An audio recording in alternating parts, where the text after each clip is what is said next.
Olá, boa tarde. Está no ar o Milênio Notícias desta terça-feira, 5 de agosto. Hoje você acompanha Padre Levi assume Diocese de União da Vitória. Departamento de Obras trabalha na rua Ivaldo Tomasi. Em União da Vitória, CRAS oferece diversos serviços. E obras nas proximidades do Quinto Beck seguem a todo vapor. Eu sou Bruna Cobos e esse é o Milênio Notícias. Você acompanha agora as principais notícias pelo Brasil. No Rio Grande do Sul, a polícia procura um pai que abandonou o filho após bater o carro. O carro tinha caído num barranco e foi retirado por um trator e bateu em outro, que tinha parado para ajudar. O motorista desapareceu e o filho foi socorrido com ferimentos graves. O pai não tinha carteira de habilitação. A polícia está investigando o caso.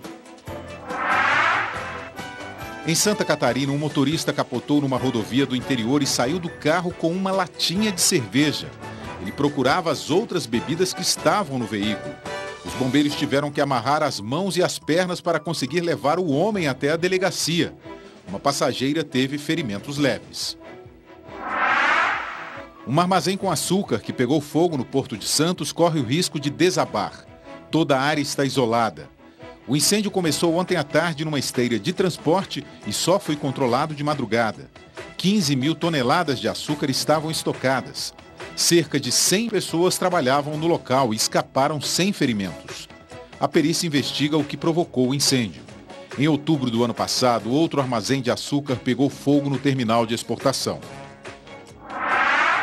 45 juízes punidos pelo Conselho Nacional de Justiça com aposentadoria compulsória continuam recebendo o salário médio de R$ 25 mil. Eles foram afastados a partir de fevereiro de 2008 por suspeitas de corrupção e incompatibilidade entre rendimento e movimentação financeira. Mas desde então, só de salário, receberam R$ 44 milhões. Veja o que é notícia pelo mundo. Uma escavadeira atingiu um ônibus municipal em Israel. Imagens gravadas por celulares mostram o momento em que a escavadeira acerta um ônibus municipal. Ele é empurrado e tomba. Logo depois é possível ouvir disparos. Policiais israelenses que passavam pelo local mataram o agressor a tiros. A população comemorou. Mais tarde, um homem armado apareceu na mesma região. O segundo ataque em Jerusalém assustou os israelenses. Autoridades acusaram o Hamas de cometer atentados terroristas e informaram que 2 israelenses morreram. O Hamas prometeu fazer novos atentados com mortes e divulgou um vídeo mostrando atiradores de elite eliminando militares em diferentes situações. Ações foram deflagradas logo depois que Israel atacou um centro de refugiados palestinos em Chat, na faixa de Gaza. 3 pessoas morreram, entre elas uma menina de 8 anos. 30 ficaram feridas. No final de semana, Israel já tinha bombardeado uma escola da ONU, a terceira em menos de 10 dias, e matado 10 palestinos. Sob pressão internacional, o governo de Jerusalém anunciou um cessar-fogo humanitário, que durou apenas 7 horas. A medida permitiu a entrada de remédios, mantimentos e a volta de moradores para suas casas. Logo depois, os bombardeios foram retomados. O premier Benjamin Netanyahu disse que a operação militar na faixa de Gaza estava próxima do fim e que quase todos os túneis do Hamas estavam destruídos. Em 4 semanas de guerra, 67 israelenses e 1.868 palestinos morreram. Quase 10 mil estão feridos. No final do dia, saiu o novo acordo de trégua intermediado pelo Egito. O cessar-fogo deve começar amanhã cedo e durar 3 dias. Acompanhe a previsão do tempo para esta segunda-feira. Segundo o Instituto Nacional de Pesquisas Espaciais, hoje a temperatura varia entre os 12 e os 14 graus em nossa região. De acordo com o INPE, a temperatura máxima será de 14 e a mínima atinge os 12 graus. A possibilidade de chuva é de 5%. Para quarta-feira, de acordo com o INPE, a temperatura máxima será de 18 e a mínima atinge os 12 graus. A possibilidade de chuva é de 5%. Para quinta-feira, de acordo com o INPE, a temperatura máxima será de 24 e a mínima atinge os 9 graus. A possibilidade de chuva é de 5%. Desde a última semana, Porto União passa a contar com veículos recebidos pela Receita Federal. Na última semana, a Prefeitura de Porto União recebeu uma doação da Receita Federal. São 8 veículos, 5 carros pequenos, 2 utilitários e um caminhão, que passam a integrar a frota de veículos da Prefeitura. Esses veículos substituirão os veículos muito antigos e que estão indo a leilão. Então um veículo desse vai ser trocado o veículo da Secretaria de Cultura, o outro veículo vai para o INPRES, 2 veículos vão ser trocados na Secretaria de Agricultura, um veículo vai ser trocado no setor de urbanismo e um veículo no setor de obras. E o caminhão, nós deveríamos fazer uma troca com o caminhão que nós já temos lá na ação social. Então essa é a destinação dos veículos, não vai ser acrescentado a mais na Prefeitura, mas apenas ser substituídos os carros mais antigos por carros mais novos. Até porque, nós comentávamos com o Rui, né? Os carros que vieram são todos carros bons, né? Carros praticamente seminovos, carros assim que não vamos precisar de estar recuperando eles para colocar a rodar. A solicitação foi feita diretamente à Receita Federal pelo prefeito Anísio de Souza e nesta semana mais pedidos foram encaminhados. Os veículos antigos serão leiloados. A Prefeitura já está organizando o leilão, né, para fazer o edital e assim a gente... Com o leilão a gente consegue levantar um recurso que será aplicado também aqui na Secretaria de Obras. Você poderia verificar ali que eles estão fazendo um telhado novo, enfim, melhorias que precisa aqui no setor de obras. Ainda nesta semana, um novo pedido foi feito à Receita Federal. Nele estão inclusos tablets, computadores, máquinas pesadas e ônibus. Padre Levi assume Diocese de União da Vitória. Saiba mais no próximo bloco. A partir do dia 18 deste mês, a área central de Porto União terá algumas alterações no trânsito. Fique atento.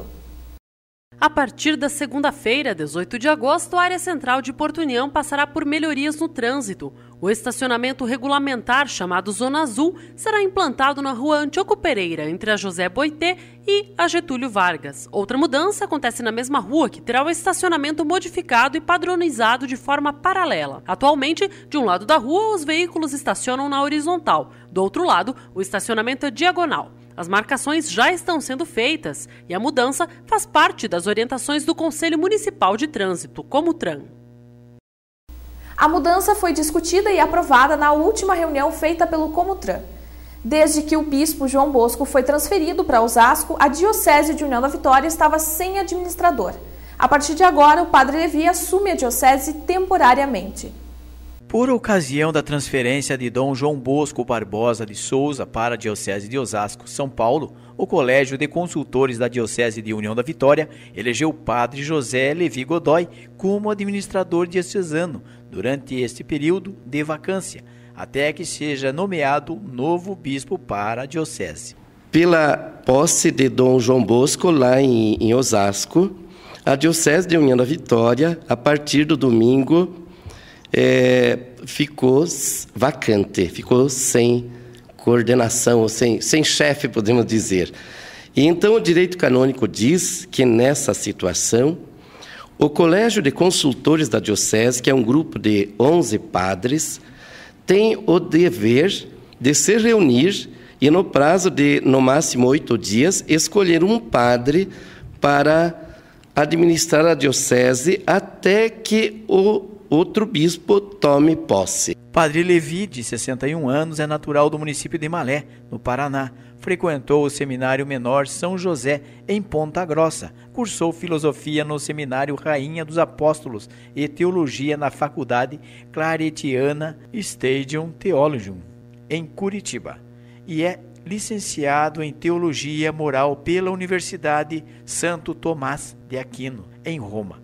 Foi ordenado sacerdote no ano de 1977 em União da Vitória. Na verdade, é o Colégio de Consultores que vai dirigir os destinos da diocese nesse momento, que é um momento de esperança do novo bispo, um momento de fé e um momento de muita solidariedade, porque temos que nos unir para levar adiante a evangelização, que é a missão da igreja nesse momento e aqui na nossa Diocese de União da Vitória. e eles escolheram o meu nome. Então, a gente fica feliz por isso, agradecido, mas, ao mesmo tempo, temeroso. É uma responsabilidade, a gente sabe muito bem. Como administrador diocesano, o Padre Levi tem como responsabilidade as questões sacramentais, administrando assim o sacramento da Crisma. Nas questões administrativas e jurídicas, tem a mesma autoridade do bispo, exceto naqueles assuntos limitados pelo Código de Direito Canônico. Cabe a ele a tarefa, em comunhão com o presbitério e as lideranças pastorais, manter tudo que já existe, aprofundando a consciência e a responsabilidade na missão evangelizadora, preparando a diocese para a chegada do novo bispo. Mas eu digo também, eu me sinto quase que na obrigação de fazer isso. Porque se Deus Nosso Senhor me colocou nessa função, e os padres também me colocaram nessa função, então eu já não represento uma pessoa, mas de certa maneira represento a presença da igreja.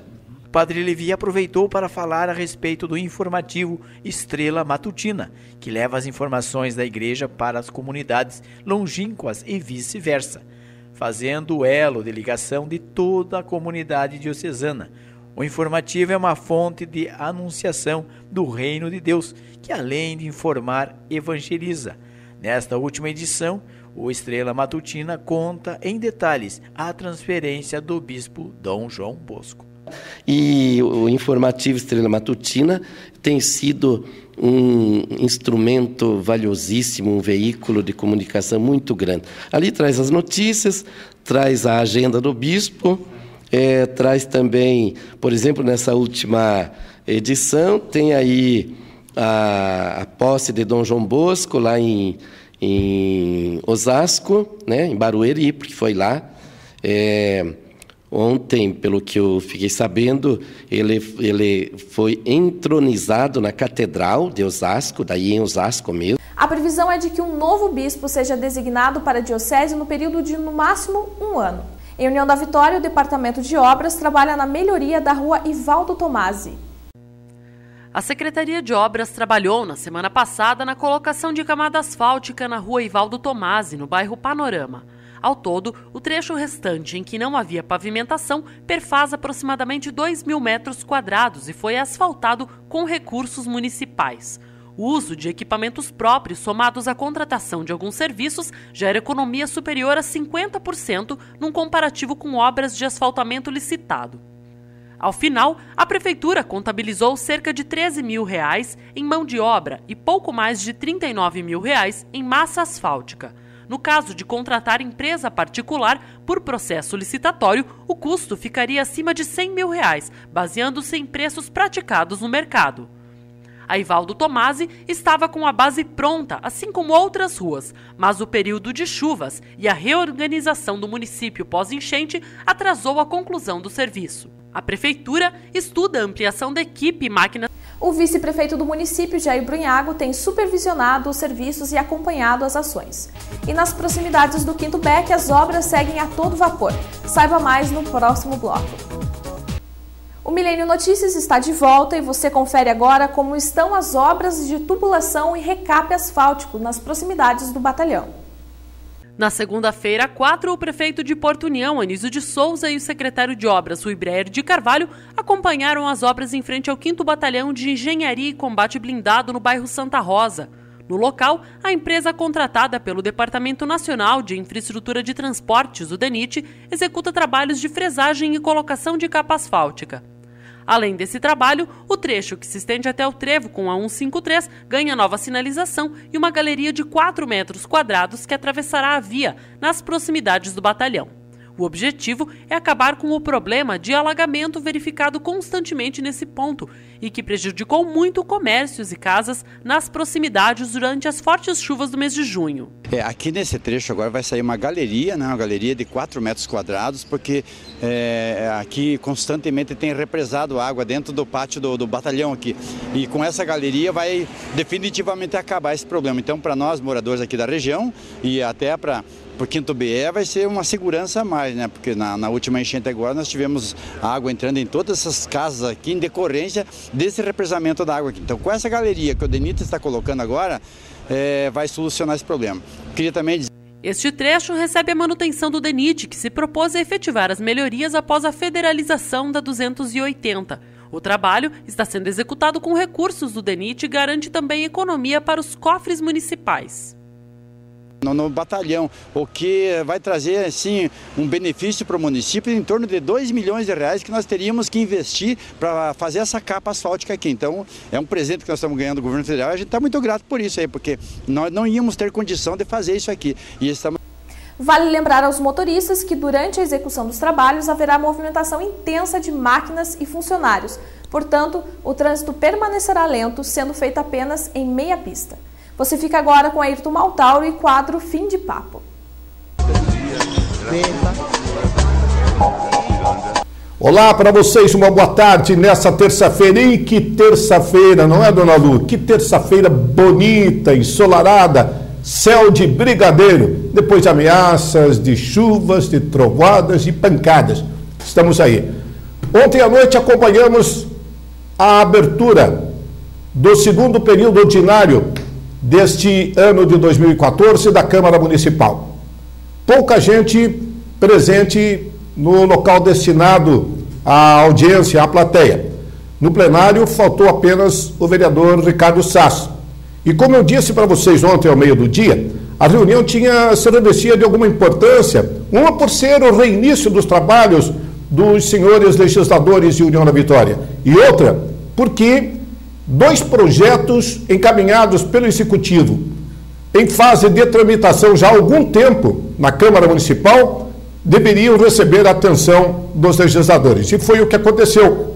Foi aprovado em segunda discussão o projeto de lei encaminhado pela administração que cria a Secretaria Municipal de Meio Ambiente.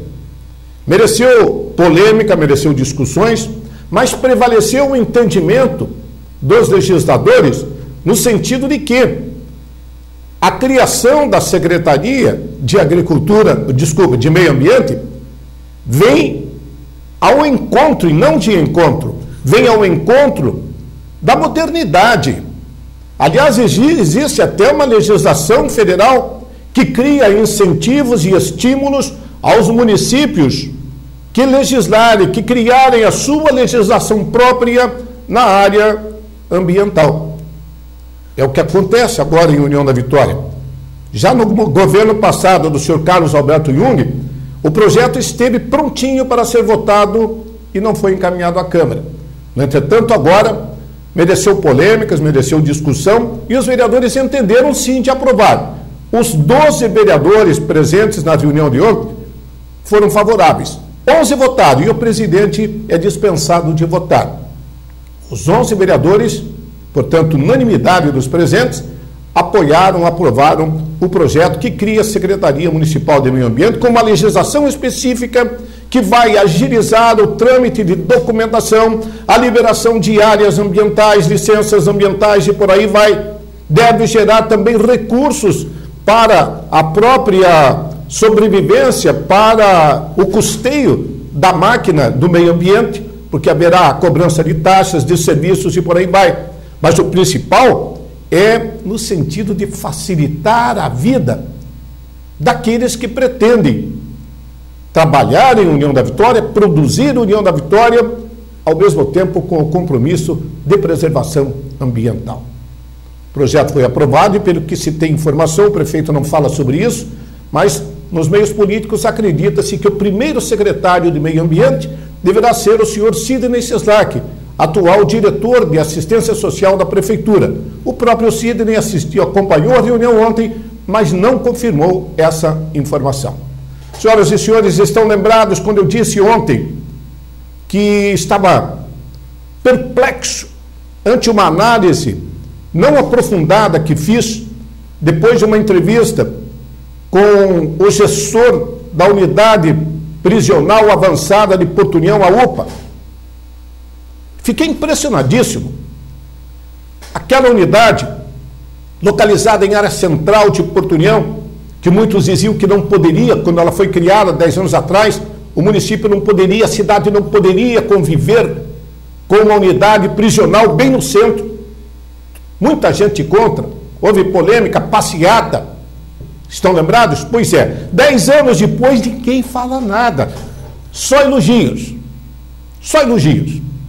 10 anos sem que se registre uma única fuga.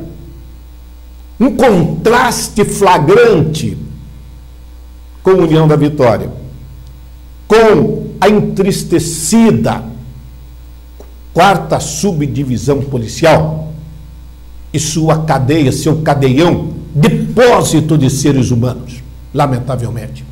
Há um contraste que mostra a diferença de pensamento e de política entre o Estado do Paraná e o Estado de Santa Catarina na questão de segurança. A UPA está aí, em Porto União, 117 presos, detidos, estão ali. E eu estou ainda levantando dados porque vou fazer uma grande reportagem sobre o assunto para que a população tome consciência. Enquanto a União da Vitória chegou a anunciar a criação de um batalhão de polícia militar que nunca saiu do papel, um mini presídio, um presídio, sei lá o que fosse, não passou das intenções. Corpo de bombeiro que sim veio, mas um corpo de bombeiros tímido, ainda, bem distante da realidade que a região precisa. É o início? É, mas esse não é o foco do nosso comentário. O foco do comentário hoje é a questão da unidade prisional avançada em Porto União. Há sim ali aquilo que é o espírito, deveria ser o espírito da lei. Se é da lei, não é na prática, na maioria dos estados brasileiros e cidades.